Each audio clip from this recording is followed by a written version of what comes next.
আল্লাহর ভয় না থাকার কারণে এই টুপি আর দাড়ি বড় যুগ বালিয়ে ব্যবসাও চলছে। আমি কি ভুল বকছি নাকি বলেন? যে আল্লাহর ভয় না থাকার কারণে বহু জায়গায় দেখতে পাচ্ছি বিরাট প্রতিষ্ঠান খুলে গরিব মানুষের কাছ থেকে চাঁদা নিয়ে নিজের নামে প্রপার্টি তৈরি করে। কটা নেবেন? নিজের নামে প্রপার্টি। ভাই যদি মাদ্রাসা আজকে সানি মাদ্রাসা যদি আপনারা দান ধ্যান করেন, আপনারা যদি দান দেন, এই দানটা জনসমাজে জনসমক্ষে আমি আপনাদের কাছ থেকে বলে নিলাম, এতিম বাচ্চা গরিব বাচ্চারা পড়াশোনা করবে, আপনারা দেন। বিরাট মাদ্রাসা করব, 5-7 কাঠা জমি কিনবো, কিনলাম, তাহলে মাদ্রাসার নামেই জমিটা থাকার দরকার। কিন্তু আমি শাহনাজ আমার নামে রেকর্ড, কি বলবেন? আমানতের খেয়ানত হয়েছে। কথা বলছেন না কেন? আমানতের খেয়ানত হলো না? হলো না?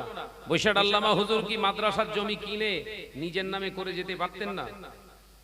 আল্লামা দাদা হুজুর পীর কেবলা 800-র উপরে মাদ্রাসা প্রতিষ্ঠিত করে জমি কিনে নিজের নামে করে যেতে পারতেন না? কই আমরা কোনো দলিল ফলিল এখনো পাইনি, আপনাদের কাছে থাকলে দেবেন। কিন্তু এখনো সমাজে চলছে। আপনারা ভাববেন এক চেটিয়া শাহনাজ ভাই হয়তো অর্ধঠানা ঠেসছে, মাকসাদ তা নয়। মাকসাদ হচ্ছে, মূল উদ্দেশ্য হচ্ছে আল্লাহকে ভয় করে চলুন। আল্লাহর ভয় না থাকার কারণে আপনি মানুষকে সহজেই প্রতারণার ফাঁদে ফেলে আপনি আপনার জীবনের এই কিমতি সময় দুনিয়াটা আপনি খারাপের জায়গায় তৈরি করছেন। আপনি যত বড় আলেম আর বড় মুহাদ্দিস সাজেন না কেন, যে আমার নওজওয়ানেরা, যুবকেরা, ছেলেরা, বাচ্চারা, বিশ্বনবী হুজুর আকরাম সাল্লাল্লাহু আলাইহি ওয়াসাল্লামের নীতি আদর্শ এটা ছিল না। আমার নওজওয়ানেরা, যুবকেরা মক্কা থেকে হিজরত করে মদিনা শরীফে রাসূল পাক সাল্লাল্লাহু আলাইহি ওয়াসাল্লাম আসেন। এমন সময় দেখতে পাওয়া যায় নিজের সাওয়ারি, ওই উটটার নাম ছিল আল কাসওয়া। নামটা ছিল কি? জোরে বলেন। আল কাসওয়া। ওই আল কাসওয়া নামক উটটায় হুজুর চেপে এসেছিলেন। হঠাৎ দেখতে পাওয়া যায় হুজুরের ওই উটটা, সাওয়ারিটা কোথায় না কোবা পল্লীতে হাঁটু গেড়ে বসে গেছে। বিশ্বনবী বললেন, আমি আর আগে বাড়বো না, আবু বকর এখানেই তাবু তৈরি করো, মদিনায় এখন যাব না, ইয়াসরাবে এখন যাব না, এখানেই থাকতে চাই। বিশ্বনবীর কথা অনুযায়ী সিদ্দিক আকবর হযরতে আবু বকর সিদ্দিক রাদিয়াল্লাহু তাআলা আনহু হুজুর আমার তাবু তৈরি করলেন। তাবু তৈরি করলেন, আল্লাহ নবী এখানে অবস্থান করেছিলেন।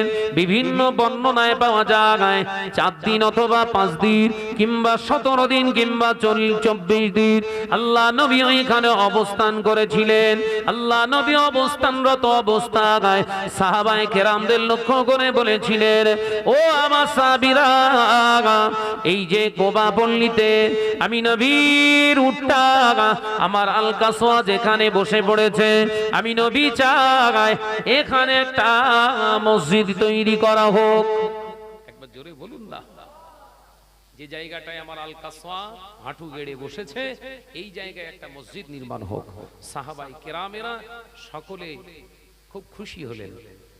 ইসলামের প্রথম মসজিদ, একবার জোরে বলবেন না, প্রথম মসজিদ নির্মাণ হচ্ছে। ভাইরা, আমার নওজওয়ানেরা, যুবকেরা, ছেলেরা, বাচ্চারা, পর্দানাশীরা, মা ও বোনেরা, ওই সময় আল্লাহ নবীর একজন জলিল কদর সাহাবী হযরতে আবু আইয়ুব আল আনসারী রাদিয়াল্লাহু তাআলা আনহু এসে বললেন, ইয়া রাসূলুল্লাহ, হাবিবাল্লাহ, যে জায়গায় মসজিদ নির্মাণ করবার মন স্থির করেছেন আপনি, এই জায়গাটা আদতে দুটি এতিম বাচ্চার। জায়গার মালিকানা কে? দুটো এতিম বাচ্চা। হুজুর এইখানটায় আপনি মসজিদ নির্মাণ করবেন, ছোট ছোট দুটো বাচ্চা, তাদের বাপ নেই, তাদের জায়গা আপনি অন্য জায়গায় করেন না হুজুর। আল্লাহ নবী বলেছিলেন, ও আবু বকর, বাবা আবু বকর এই জায়গায় আমি নিয়ত করেছি, কিন্তু আমার আবু আইয়ুব আল আনসারী বলছেন এই জায়গাটায় এতিম বাচ্চা। আল্লাহ নবীর মনটা খারাপ হয়ে গেল। দুইজন ছোট ছোট সাহাবী হুজুর রিদওয়ানুল্লাহি তাআলা আলাইহি আজমাইন আল্লাহ নবীর সামনে এসে সালাম দিলেন, আসসালামু আলাইকা ইয়া রাসূলুল্লাহ হাবিবাল্লাহ। হুজুর আপনি আমাদের কাছে এসেছেন, আপনি আমাদের কাছে এসেছেন, এটাই সবথেকে আমাদের বড় পাওনা। ইয়া রাসূলুল্লাহ হাবিবাল্লাহ, শুনেছি আপনি মসজিদ নির্মাণ করবেন, ইরাদা করলেন হুজুর আপনি মসজিদ নির্মাণ করবেন, ইচ্ছা প্রকাশ করেছেন। এই যে জায়গাটা, এই জায়গার মালিকানা আল্লাহ আমাদের বানিয়েছে। আমার আব্বা জান নাই, আম্মা জান হায়াতে আছে, কিন্তু আমাদের কাছে নাই। ইয়া রাসূলুল্লাহ হাবিবাল্লাহ, হুজুর আপনাকে পেয়ে গিয়েছি, তাই আমাদের এই জায়গাটা আল্লাহর ঘর বানানোর জন্য আল্লাহর রাস্তায় দান করে দিতে চায়। একবার জোরে হবে না? বিশ্বনবী খুশি হয়ে গেলেন। ছোট ছোট বাচ্চাদের এইরকম কথা। আল্লাহ নবী দুজনকে জড়িয়ে ধরে চুম্মা দিলেন। একবার জোরে বলবেন না? একবার জোরে হবে না? সুবহানাল্লাহ। দয়ার নবী রাহমাতাল লিল আলামিন হুজুর আমার সাহাবায়ে কেরামদের লক্ষ্য করে বললেন, ও আমার সাহাবীরা, আমি নবী জানিয়ে দিলাম এই দুটি বাচ্চার কাছ থেকে যদি জায়গাটা আমি নিয়ে নিই, এই দুটি বাচ্চা এতিম শুধু নয়, নিঃস্ব হয়ে যাবে, নিঃস্ব হয়ে যাবে। গরিবদেরকে নিঃস্ব করে দুনিয়ার জমিনে ধর্ম স্থান তৈরি করা সম্ভব নয়। একবার জোরে বলবেন না? গরিবদেরকে নিঃস্ব করে ধর্ম স্থানের জায়গা তৈরি করা সম্ভব নয়। আলোচনা কিন্তু বুঝতে হবে। বলো, বিশ্বনবী হুজুর আকরাম সাল্লাল্লাহু আলাইহি ওয়াসাল্লাম এলান করলেন, তোমরা কি পারো না এই জায়গার ন্যায্য পাওনাটা পাওনাদারকে মিটিয়ে দিয়ে তবে জায়গাটাই মসজিদ করা যায়? একবার জোরে বলবেন না? একবার জোরে হবে না? সুবহানাল্লাহ। তার মানে এই জায়গার যে মূল্য, ক্রয় মূল্য, তাদের কাছ থেকে কিনে নিয়ে তাদের অর্থ দিয়ে ভবিষ্যতে তারা যেন একদম লাচার না হয়ে যায়, নিঃস্ব না হয়ে যায়, তাদের ভবিষ্যতের চিন্তা করে তাদের অর্থ দেয়া হোক, তাদের ন্যায্য পাওনাটা, তাদের অধিকারটা পাইয়ে দেয়া হোক। একবার জোরে বলুন। এ জায়গাও খেয়ানত হচ্ছে, তো আপনারা বুঝতে পারবেন না। আমাদের চোখের সামনে হচ্ছে তো আমরা জানি। ওই বললি শাহনাজ খারাপ। ভাইরা আমার, নওজওয়ানেরা, যুবকেরা, ছেলেরা, বাচ্চারা, পর্দারা, সিনেমা ও বোনেরা, আল্লাহ নবী দয়ার নবী রাহমাতাল লিল আলামিন হুজুর আমার যখন এই কথা বললেন, সাহাবায়ে কেরামেরা, হুজুরেরা অবাক হয়ে রইলেন। এই জায়গাটা এখন ক্রয় করা হবে। সিদ্দিক আকবর হযরতে আবু বকর সিদ্দিক প্রথম হাত ওঠালেন। একবার জোরে বলবেন না? একটু চিল্লে বলেন, আর একটু জোরে বলেন। হযরতে আবু বকর প্রথম হাত তুলেছে। ইয়া রাসূলুল্লাহ, ইয়া হাবিবাল্লাহ, দেবার মতো আমার তেমন কিছু নাই, দেবার মতো তেমন কিছু নাই। আপনার আমি হিজরতের সঙ্গী, ইয়া রাসূলুল্লাহ হাবিবাল্লাহ, দেবার মতো আমার কিছু নাই। তাই ইয়া রাসূলুল্লাহ, ইয়া হাবিবাল্লাহ, হুজুর আমার কাছে যে অর্থ আছে, যতটুকু আছে, এর থেকে আমি 400 দিরহাম আল্লাহর ঘর নির্মাণ করার জন্য দান করে দিলাম। সব জায়গায় হযরতে আবু বকর আগে। একবার জোরে বলবেন না? রাসূল পাক সাল্লাল্লাহু আলাইহি ওয়াসাল্লাম খুশি হয়ে গেলেন। হযরতে আবু বকর সিদ্দিক রাদিয়াল্লাহু তাআলা এই দানকে মুসলমানদেরকে ভিতরে একটা উদ্দীপনা তৈরি করেছিলেন। একবার জোরে বলুন সুবহানাল্লাহ। যার কাছে যা ছিল, মদিনাতুল মুনাওয়ারা থেকে যারা এসেছিলেন রাসূলুল্লাহকে আগিয়ে নিয়ে ওয়েলকাম জানাতে, যার যা কাছে ছিল সব রাসূলুল্লাহর কদমে রেখে দিলেন। একবার জোরে বলুন না সুবহানাল্লাহ। আল্লাহ নবী দোজানের বাদশা হাবিবুল্লাহকে, নবী জনাবে মুহাম্মদুর রাসূলুল্লাহকে সাল্লাল্লাহু আলাইহি ওয়াসাল্লাম, নবী আমার ওই সময় বলেছিলেন, ও আমার সাহাবীরা তোমরা কোথাও যেও না, তোমরা এখানে দাঁড়াও। এইখানে যে অর্থ জমা হয়েছে, এই যে জায়গাটা আমার দুইজন বাচ্চার জায়গা, এই বাচ্চা সাহাবীর দুইটি জায়গা, আমি নবী এই জায়গাটাকে ক্রয় করতে চাই, তোমরা সাক্ষী হিসাবে থাকো। আমি নবী বলছি এই জায়গাটাকে আমি তিনটি ভাগে বিভক্ত করলাম, তিনটি ভাগে বিভক্ত করলাম। একটা ভাগ আলাদা সাইডে রেখে দিয়ে দুইটি ভাগের ন্যায্য মূল্য তাদেরকে দিয়ে দিলাম, তোমরা সাক্ষ্য থেকে থাকো। আর একটা ভাগ দুই ভাইয়ের কাছ থেকে দান হিসাবে গ্রহণ করলাম। তার কারণ হলো কিয়ামত পর্যন্ত যারা ইয়েতিম থাকবে, কিয়ামত পর্যন্ত যারা ইয়েতিম হয়ে দুনিয়ায় আসবে, তারা হয়তো আর দান করার সুযোগ পাবে না। ইয়েতিমদের কাছ থেকে আমি নবী যদি দান না নিই, কিয়ামত পর্যন্ত আমার উম্মতেরা ইয়েতিমদের কাছ থেকে দান নেবে না, এত বড় ইবাদত থেকে মাহরুম হয়ে যাবে। তাই আমি নবী দুই ইয়েতিমের পক্ষ থেকে একটা অংশ দান হিসাবে গ্রহণ করে নিলাম। একবার জোরে হবে না? রাসূলের বিচার দেখেছেন? আর আমরা যা ঝেড়তেছি পুরো ঝেড়ে দিচ্ছি। কথা বলছেন না কেন? ভুল বলছি নাকি রে ভাই? যে আমার নজনের যুবকেরা, বিশ্বনবী খুব খুশি হয়ে গেলেন, সাহাবায়ে কেরামদের এই জায়গায় রেখে ন্যায্য পাওনা ন্যায্য দিয়ে দিলেন, তাঁরাও খুশি হয়ে গেলেন। একবার জোরে বলুন না, একবার জোরে হবে না? সুবহানাল্লাহ। দয়ার নবী রাহমাতাল লিল আলামিন বললেন সাহাবীদের লক্ষ্য করে, উনজুরু ইলা জিবাল, এই আমার সাহাবীরা লক্ষ্য করো, ওই যে দূরে পাহাড় দেখা যাচ্ছে, উনজুরু ইলা জিবাল, ওই পাহাড়ের দিকে লক্ষ্য করে দেখো। সাহাবায়ে কেরামরা দেখলেন দূরে একটা পাহাড়, বললেন যাও ওই পাহাড় থেকে পাহাড়ের পার দেশে পড়ে থাকা পাথরগুলোকে তোমরা কুড়িয়ে আনো। পাহাড় হচ্ছে আল্লাহর সৃষ্টি, ওটা এখন কেউ মালিকানা নয়, অর্থাৎ ওই পাহাড়ের পাথর এখানে লাগবে, মসজিদ নির্মাণ হবে। একবার জোরে বলে।